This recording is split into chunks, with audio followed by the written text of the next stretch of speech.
Olá, minhas queridas irmãs inscritas no workshop 5 Passos para a Libertação. Eu sou Ana Paula Fraga, faço parte do Ministério Satisfeitas e hoje eu estou aqui para compartilhar com você uma dica muito valiosa, uma dica inclusive que deu origem a esse material que inspirou o workshop, né? Nós temos no nosso ministério um stand onde nós vendemos materiais autorais para estudo pessoal e pequeno grupo. E os 5 passos para a libertação, 5 passos para a libertação faz parte desse acervo que nós temos. Eu quero compartilhar com você nesse vídeo de hoje como que esse material surgiu, a partir de quê? Eu tenho uma característica na minha vida, eu tenho assim um apego muito grande pela palavra e uma curiosidade em querer saber o que a Bíblia diz sobre determinados assuntos. Então, quando eu tenho um problema, uma dificuldade, um dilema, seja ele qual for, em qual área for da minha vida, eu sempre procuro entender o que a Bíblia diz sobre aquilo. Normalmente é o primeiro pensamento que vem na minha cabeça. O que a Bíblia fala sobre isso? Onde eu posso aprender mais sobre isso? Então eu mergulho nesse conhecimento a fim de entender qual é a vontade do Senhor para aquela área específica da minha vida. Isso tem sido muito bom para mim, muito bom para mim. Então eu tinha uma dificuldade que não conseguia superar, algo muito difícil que eu achava que era intransponível, um obstáculo intransponível, e aquilo me causava muita tristeza, e eu fiz essa pergunta a mim mesma. O que a Bíblia fala sobre libertação? Comecei a orar sobre isso, estudei o Salmo 51 e apliquei esses passos na minha vida. Funcionou para mim, por mais básico que eles pareçam, e eu compartilhei através desse material com muitas pessoas e hoje, nesse workshop com você. Nós precisamos ter esse anseio no coração, querer entender o que a Bíblia diz, buscar os conselhos da palavra. Irmãs, a palavra vai dizer em Isaías que Jesus seria conhecido como conselheiro.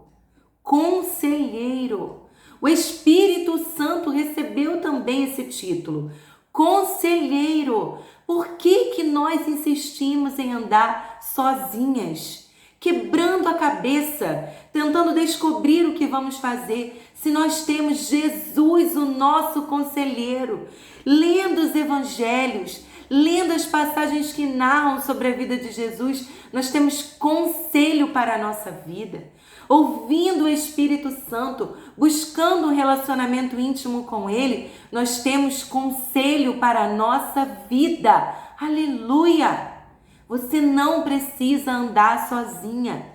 Muitas vezes eu escuto mulheres falando para mim que não conseguem entender a Bíblia, não com um sentimento de inconformidade, sabe? Poxa, Ana, eu não consigo entender a Bíblia, eu queria entender a Bíblia. Não, elas falam assim, não consigo entender a Bíblia, não é para mim isso. A Bíblia não é para mim. A Bíblia é para mulheres mais inteligentes, mais estudadas. Irmã, lá o Salmo 119, no verso 30, diz que a exposição das suas palavras concede luz e dá entendimento aos simples. Talvez você tenha o hábito de ouvir a pessoa errada, que não está te dando uma exposição da palavra. Talvez o que você não tem em suas mãos é uma versão bíblica de mais fácil entendimento, numa linguagem mais contemporânea, que vai te ajudar. Talvez o que você precisa é de um dicionário bíblico, é de frequentar o estudo bíblico, a escola dominical da sua igreja. É ouvir pessoas que têm o entendimento da palavra te ensinando. Ler livros que edificam, talvez é isso que está faltando. Porque a Bíblia em si foi feita para te dar luz e não escuridão. Para te dar entendimento e não para trazer confusão. E é entendimento para quem é simples. Simples, não estudado, erudito, mas simples. Aleluia! Você frequenta a escola bíblica? Você frequenta estudo bíblico? Não? Então passe a frequentar e não faltar. Eu digo aqui na minha igreja que as reuniões mais importantes são estudo bíblico e reunião de oração. A gente não deveria faltar essas reuniões, negligenciá-las, mas, infelizmente, são as reuniões em que a gente percebe o menor número de frequentadores. Isso é um reflexo de como anda a nossa vida de oração e de estudo da palavra na nossa casa. Nós precisamos voltar a esses rudimentos. A gente precisa voltar a essa base, oração e palavra. Frequente esse tipo de reunião na sua igreja. Ouça bons pregadores, boas pregadoras, pessoas que tenham conhecimento da palavra, que não vão ficar apenas fazendo aplicação para a sua vida, mas vão te fazer entender o que aquele texto ensina. Seja criteriosa com o que você escuta. Ouça louvores que cantem a palavra. Existem louvores, irmãs, que são salmos cantados, passagens bíblicas cantadas, e você nem sabe que ao decorar a letra daquela música, você decorou um salmo inteiro, um capítulo inteiro da Bíblia. Seja criteriosa com as músicas que você escuta. Não escute música apenas para te emocionar, mas que te faça entender a palavra. Não cante apenas por cantar, pare e medite. Pare para pensar, eu já ouvi esse versículo em algum lugar. Onde está escrito isso? Esses dias mesmo, ouvindo uma canção nova da Aline Barros, eu pensei, onde está escrito isso? Isso é um salmo. E eu coloquei no Google a letra, aquele verso da música, aquela frase da música, só que eu coloquei no final assim, versículo bíblico. Não, porque eu não queria que ele me trouxesse a letra da música no resultado da pesquisa. Eu queria que ele me trouxesse um versículo bíblico correspondente àquela verdade. Eu descobri o salmo e li todo aquele salmo. Eu falei, gente, a música é o salmo cantado. Seja criteriosa, inclusive, em quem você escuta. As músicas que você ouve, e você vai se enchendo da palavra sem perceber. E além disso, lá em Isaías 11, é um texto que eu amo. Se você me acompanha em lives, em estudos, já me ouviu citar, orar esse texto inúmeras vezes. Isaías 11:2 diz que o Espírito do Senhor repousará sobre ele.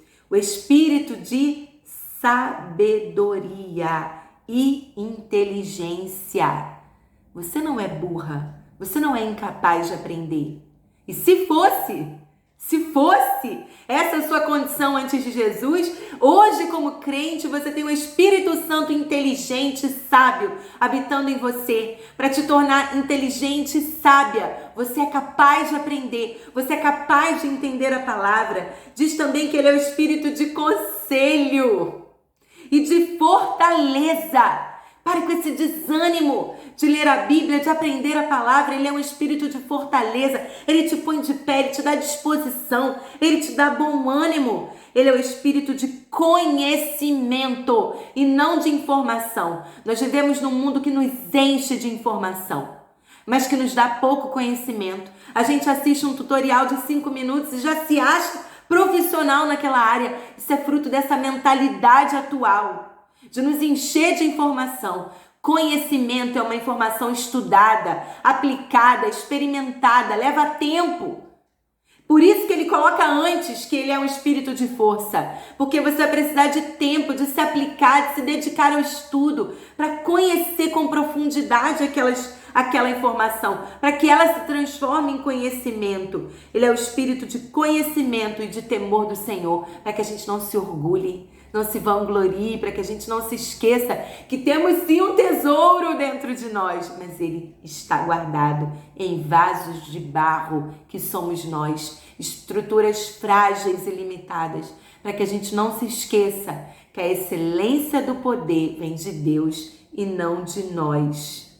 Ele nos inspirará no temor do Senhor. Em outra versão vai dizer, ele vai nos ajudar a obedecer com alegria e não julgará pela aparência, nem decidirá pelo que ouvi dizer. Esse é o Espírito de Deus que está em você. Ele te ativa, ele te torna capaz, ele te torna apta a aprender a palavra. O que nós vamos ver nesses 2 dias de workshop é palavra, é a Bíblia. A fórmula mágica é a Bíblia aplicada. Como diz lá em Marcos 4, que que fala sobre a parábola do semeador. O solo bom, o que é o solo bom, gente? É um solo cheio de nutriente? É um solo super adequado? Não, o solo bom é o que ouve, recebe e pratica. É o que abriga a semente dentro de si e dá a ela espaço para crescer. O solo bom é o que valoriza a semente da palavra. Porque os solos ruins, ensinados anteriormente, eles falam sobre a receptividade da palavra na vida daquele solo. É isso. O solo duro, ele foi tão pisoteado que a palavra não penetra. O solo com pedra não deixa que a palavra crie raízes. O solo com espinho já está tão cheio que a palavra é sufocada. Então, é bom ou ruim com relação à maneira como esse solo se relaciona com a palavra. Entende? Você entende isso? Que Deus não está dizendo que eu sou melhor ou pior do que ninguém, mas que eu ouvi a palavra, pratiquei e coloquei na minha vida, né? Apliquei aquilo ali na minha vida. O Salmo 1 vai dizer que tudo o que faz prosperará. Quem é esse tudo que faz prosperará? Que pessoa é essa?